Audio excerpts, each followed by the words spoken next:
YouTube کے تمام دوستوں کو میری طرف سے السلام علیکم۔ پیارے دوستو، حاضر ہیں نئے پروگرام کے ساتھ۔ آج کا جو ہمارا ٹاپک ہے وہ یہ ہے کہ ہاتھ میں کیا کچھ ہے۔ ٹھیک ہے، ہاتھ میں کیا کچھ ہے۔ ابھی اس سے پہلے یہ ہے کہ دیکھیں ہمارے چینل کو جس طرح لائک کر رہے ہیں، سبسکرائب کر رہے ہیں، یقین کریں کہ بہت زیادہ خوشی ہو رہی ہے، اور ہمارا چینل اللہ کے فضل سے بہت زیادہ آگے جا رہا ہے اور بہت کامیاب ہو رہا ہے۔ یہ سب اللہ تعالیٰ کا احسان ہے اور آپ لوگوں کی دعائیں ہیں، اور خاص طور پر یہ اللہ کی رحمت ہے۔ ٹھیک ہے، تو پیارے دوستو، آج میں آپ کو ساری انگلیوں کے بارے میں، ابھاروں کے بارے میں بتاؤں گا۔ اس کو غور سے سنیں، سمجھیں اور دیکھیں، تاکہ کل کو اگر کہا جاتا ہے کہ ابھار ذیل کے نیچے یا ابھار شمس کے نیچے یہ اس کے، تو آپ کو پتہ چلے کہ وہ کون سا ابھار ہے، کون سی انگلی ہے۔ ٹھیک ہے، تو اس سے آپ کو یہ چیز اور واضح ہو جائے گی۔ سب سے پہلے ہم آ جاتے ہیں شہادت کی انگلی پر۔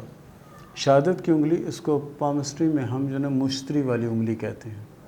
مشتری، یہ جو انگلی ہے شہادت کی، اس کو ہم کہتے ہیں مشتری، اور اس کے نیچے جو یہاں یہ ایک ہوتا ہے، اس کو ہم کہتے ہیں ابھار، یعنی سوجی جگہ یا پھولی ہوئی جگہ، اس کو کہتے ہیں ابھار۔ اس کو ہم کہتے ہیں مشتری کا ابھار۔ ٹھیک ہے، یہ مشتری کا ابھار۔ اس کے بعد آ جاتے ہیں ذیل کے اوپر۔ ذیل یعنی بیچ والی انگلی جو ہے، اس کو کہا جاتا ہے ذیل۔ اس کے نیچے جو ابھار ہوتا ہے اس کو کہا جاتا ہے ذیل کا ابھار۔ تو یہ ذیل والی انگلی ہے، اور اس کے نیچے جو اس طرح کا ابھار ہوگا یہ ذیل کا ابھار کہلائے گا۔ ٹھیک ہے، اس کے بعد یہ ہے شمس، یعنی اس انگلی کو ہم کہتے ہیں شمسی انگلی۔ ٹھیک ہے نا، اور انگریز جو ہیں اس کو رنگ فنگر بھی کہتے ہیں۔ ٹھیک ہے، یعنی انگوٹھی پہننے والی انگلی۔ اس کے نیچے جو ابھار ہوتا ہے ہم شمس کا ابھار ہم اس کو کہتے ہیں، شمس۔ ٹھیک ہے نا، شمس کا ابھار، یعنی یہ جو ابھار ہے اس شمس کا ابھار کہلائے گا۔ اور یہ جو ہے یہ کہلائے گا عطارد، یعنی چھوٹی انگلی جو ہے یہ ہے عطارد۔ ٹھیک ہے، یہ عطارد ہے اور یہ عطارد کا ابھار ہے۔ ان چیزوں کو غور سے سمجھیں، اگر سمجھ میں نہیں آ رہا تو آپ اس ویڈیو کو بار بار دیکھیں، آپ کی سمجھ میں آ جائے گا سارا کچھ، نہیں تو لکھ کر بھی اپنے پاس آپ رکھ سکتے ہیں۔ اس کے بعد یہ ہے ابھار زہرا، یہ ہے زہرا والی انگلی۔ ٹھیک ہے نا، یہ اب اس کے ادھر جو ابھار ہوتا ہے، یہ جو اس طرح کا ابھار ہے، اس کو ہم کہتے ہیں ابھار زہرا۔ ٹھیک ہے، ابھار زہرا یہ ہے کمر، یعنی یہاں جو یہ ابھار ہوتا ہے اس کو ہم کہتے ہیں کمر کا ابھار، یعنی چاند کا ابھار۔ یہ کمر، اگر ہم بات کرتے ہیں کہ چاند کے ابھار سے لکیر شروع ہوئی، چاند آپ دیکھیں چاند کہاں ہے، اور بعض پامسٹ یہ بھی کہتے ہیں کمر کا ابھار، کمر بھی چاند کو کہا جاتا ہے۔ مون کا ابھار، انگلش میں آپ مون بھی کہہ سکتے ہیں۔ اسی طرح یہ زہرا کی انگلی ہے اور یہ اس کا ابھار ہے، اور یہ کمر ہے یعنی چاند کا ابھار یہ، اور یہ بیچ کا جو گراؤنڈ ہے، یہ جو گراؤنڈ ہے اس کو ہم کہتے ہیں مریخ کا ابھار۔ یہ مریخ کا ابھار ہے۔ ٹھیک ہے نا، اس طرح سے ایک بڑا سا وہ ہوتا ہے، یہاں سے شروع ہو کے یہاں تک یہ جا سکتا ہے۔ یہ مریخ کا ابھار ہوتا ہے جو بیچ میں ہوتا ہے۔ اور اس کے بعد پیارے دوستو، آپ ان انگلیوں کو، ان کے ناموں کو یاد رکھیں، ایک دو تین بار اگر آپ ویڈیو دیکھیں گے تو آپ کی سمجھ میں آ جائے گا۔ تو میں آپ کو دوبارہ بتانے لگا ہوں، اس کو نوٹ کر لیں۔ مشتری، ذیل، شمس، عطارد، کمر، مریخ، زہرا۔ ٹھیک ہے، یہ جو ہے نا زہرا ہے، ٹھیک ہے، یہ مریخ ہے بیچ میں۔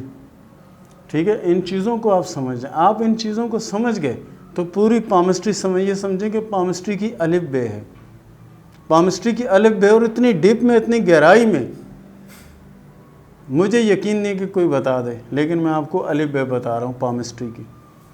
یہ دیکھیں، مشتری کا ابھار، ذیل کا ابھار، شمس کا ابھار، عطارد کا ابھار، کمر کا ابھار، مریخ کا ابھار، زہرا کا ابھار۔ ٹھیک ہے، یہ چیزیں آپ یاد کر لیں، آپ کو سمجھ آ جائے تو پھر آپ کو بڑا آسانی، جیسے ہم نے کہا جی آپ کی کمر سے لکیر شروع ہو رہی ہے تو آپ ڈھونڈتے ہیں کمر کہاں ہے، کمر کہاں ہے، تو کمر آپ کو نہیں پتہ، تو کمر یہ ہے، یہ جو ہے کمر ہے۔ ٹھیک ہے، یہ زہرا ہے، یہ مشتری ہے، یہ ذیل ہے، یہ شمس ہے، یہ عطارد ہے۔ ٹھیک ہے، سمجھ میں آ گیا۔ یہ پامسٹری کی الف بے، اور میرا انشاءاللہ میں دعوے سے کہہ رہا ہوں کہ اتنی ڈپ میں کوئی آپ کو نہیں سمجھائے گا۔ تو تو پیارے دوستو یہ تھا ہمارا آج کا پروگرام. ملتے ہیں پھر اگلے پروگرام میں. اور پیارے دوستو شروع کرتے ہیں سوال و جواب کا سلسلہ. جمیل نے سوال کیا ٹھٹھا سے کہ پہلی شادی میں پرابلم آ گئی تھی, دوسری شادی میں کوئی مسئلہ ہے, یہ بتائیں کہ کب تک حل ہوگا. انشاءاللہ العزیز آپ کا آنے والا وقت اچھا ہے اور اس پریشانی اور مشکل سے آپ انشاءاللہ ضرور نکل جائیں گے. وقاص صاحب نے سوال کیا ہے خانپور سے, میری قسمت کے بارے میں کچھ بتائیں. وقاص صاحب آپ کے ہاتھ میں جو قسمت کی لکیر ہے اس کو اگر ہم کہیں کہ بہت اچھی تو ایسی نہیں ہے. سخت محنت اور جدوجہد کے بعد آپ کو اپنی قسمت بنانی اور آنے والے وقت میں انشاءاللہ بہت سی کامیابیاں آپ کو نصیب ہوں گی. پلوشا نے سوال کیا ہے اویلیوں سے, شادی کب ہوگی اور قسمت کیسی ہے. پلوشا صاحبہ آپ کی اللہ کے فضل سے قسمت جتنی زیادہ اچھی بولو اس سے بھی زیادہ اچھی ہے اور آپ کی شادی انشاءاللہ 2021 میں ہوگی. نور بخت نے سوال کیا پشاور سے, میری ازدواجی زندگی کیسے رہے گی. نور بخت صاحب آپ کے ہاتھ میں جو شادی کی لکیر ہے یہ 2 شاخہ لکیر ہے اور 2 شاخہ لکیر جو ہوتی ہے یہ بہت کم شادیاں چلتی ہیں. بہرحال کوشش کریں, جس حد تک جاتی ہے اس کو جانے دیں. باقی اللہ رحمت کرنے والا ہے, اللہ آپ کی مشکلوں کو آسان کرے, اللہ آپ کی پریشانیوں کو دور کرے. ازدواجی زندگی کو خاص اچھی نہیں ہے. نسیم نے سوال کیا ملتان سے, یہ بتائیں میرے نصیب میں کچھ اچھا بھی ہے کہ نہیں. ساری زندگی لوگوں کی غلامی میں گزارتی, کیا آئندہ زندگی وہ غلامی میں گزار دوں گی. نسیم صاحبہ ایسی بات نہیں ہے, اللہ آپ کے اوپر اپنی رحمت کرے گا. انشاءاللہ آنے والا وقت آپ کا اللہ کے فضل سے اچھا ہو جائے گا. بہرحال میرا ایک مشورہ یہ ہے کہ آپ کوشش کریں کہ تیسرا کلمہ اگر آپ کو آتا ہو تو اس کو ایک تصویر ہو اس کی پڑھ لیا کریں. اللہ آپ کی مشکلوں کو آسان کرے گا اور اللہ آپ کی پریشانیوں سے آپ کی نجات دلائے گا. عرفانہ نے سوال کیا جہلم سے کہ یہ بتائیں کہ میری شادی شدہ زندگی کیسے گزرے گی اور میرے حالات کب اچھے ہوں گے. انشاءاللہ العزیز آپ کا عرفانہ صاحبہ آپ کا وقت جو ہے نا انشاءاللہ اچھا ہے, آنے والے وقت میں بہت سی کامیابیاں آپ کو نصیب ہوں گی. سماویہ نے سوال کیا دبئی سے کہ یہ بتائیں کہ میرے حالات کب بہتر ہوں گے. حالات موجودہ وقت میں کچھ اچھے نہیں ہیں. سماویہ صاحبہ آپ بڑی باہمت ہیں اور حالات کا مقابلہ کرنا جانتی ہیں. آپ کے ہاتھ میں دماغ کی اور زندگی کی جو لکیریں ہیں یہ دونوں الگ الگ لکیریں ہیں اور ایسے لوگ اپنی محنت سے کماتے ہیں اور اپنی محنت سے بناتے ہیں. انشاءاللہ آنے والے وقت میں آپ بہت کچھ بنائیں گے اور کامیابی بھی نصیب ہوگی. ہنا صاحبہ نے سوال کیا کراچی سے, میں اپنا گھر خود چلاتی ہوں اور یہ بتائیں کہ حالات کب بہتر ہوں گے. آپ کو یہ بتانے کی ضرورت نہیں کہ آپ گھر چلاتی ہیں یا نہیں چلاتی. آپ کے ہاتھ میں دماغ کی اور زندگی کی لکیر الگ الگ ہو کے چل رہی ہیں. ایسے لوگ اپنی ہمت اور اپنی قوت سے اور اپنی جفا کشی سے اپنے حالات کا مقابلہ کرتے ہیں اور انشاءاللہ آپ بھی کر رہی ہیں اور آنے والا وقت آپ کا اللہ کے فضل سے بہت اچھا اور بہت بہتر ہوگا اور جائیداد بننے کی بھی امید ہے. رقیہ نے سوال کیا لاہور سے, شادی کب ہوگی اور کیسے رہے گی. رقیہ صاحبہ آپ کی شادی انشاءاللہ کامیاب ہوگی اور آپ کی شادی انشاءاللہ 2022 میں ہوگی. ریاض احمد اکاڑا نے سوال کیا ہے کہ یہ بتائیں کہ کامیابی کب ملے گی. ریاض احمد صاحب آپ کے ہاتھ میں کامیابی کی لکیر موجود ہے اور انشاءاللہ 2 سے 4 ماہ میں آپ کے حالات اللہ کے فضل سے کچھ بہتر ہونا شروع ہو جائیں گے. شاہدہ تبسم نے سوال کیا لاہور سے کہ میں شادی شدہ زندگی میری پریشانی ہے, کیا میں شادی کے سلسلے کو ختم کر دوں یا آگے چلنے دوں. شاہدہ صاحبہ سب سے پہلی بات تو یہ ہے کہ آپ نے شادی کے بارے میں سوال کیا اور جہاں پر شادی کی لکیر ہوتی ہے وہاں کی تصویر آپ نے نہیں بھیجی. ہم صرف آپ کو قسمت کے بارے میں بتا سکتے ہیں کیونکہ آپ نے فرینڈ کی تصویر بھیجی ہے, یہاں کی تصویر آپ نے نہیں بھیجی اور دونوں ہاتھوں کی یہاں کی تصویر ہوتی ہے تب جواب ملتا ہے. تو آپ کی قسمت اللہ کے فضل سے اچھی ہے, باقی آپ کی جو مرضی ہے وہ کریں. کرن نے سوال کیا خانے وال سے, قسمت کیسی اور نوکری کب لگے گی. کرن صاحبہ آپ کے لیے بہتر یہ ہے کہ آپ کو کام کریں, نوکری میں آپ کامیاب نہیں ہوں گی. عائشہ نے سوال کیا ڈسکا سے, یہ بتائیں کہ شادی کے بعد کی زندگی کیسے گزرے گی. عائشہ صاحبہ آپ کی شادی کی زندگی اگر ہم کہیں بہت اچھی تو ایسا تو نہیں ہوگا. گزارے والی لکیر ہے, بس گزارا ہوتا رہے گا اور کوشش کریں کہ آپ اس میں بہتری لائیں. اور سب سے بڑی بات یہ ہے کہ آپ کوشش کریں کہ اپنے آپ کو جتنا زیادہ ہو سکتا ہے دین کی طرف مائل کریں, اس میں آپ کی کامیابی پوشیدہ ہے. نفیسہ نے سوال کیا دبئی سے, یہ بتائیں کہ رزق کے معاملات کب تک اچھے ہوں گے. نفیسہ صاحبہ آپ کے ہاتھ میں قسمت کی لکیر بھی اچھی ہے اور کامیابی کی لکیر بھی شوق اور گہری ہے. انشاءاللہ آنے والا وقت آپ کا ہوگا اور بہت اچھا ہوگا. ساجد خان نے سوال کیا مانسیرہ سے, کیا میرے ہاتھ میں دولت ہے. پیارے دوست آپ کے ہاتھ میں قسمت کی لکیر موجود ہے اور قسمت کی لکیر اللہ کے فضل سے اچھی ہے.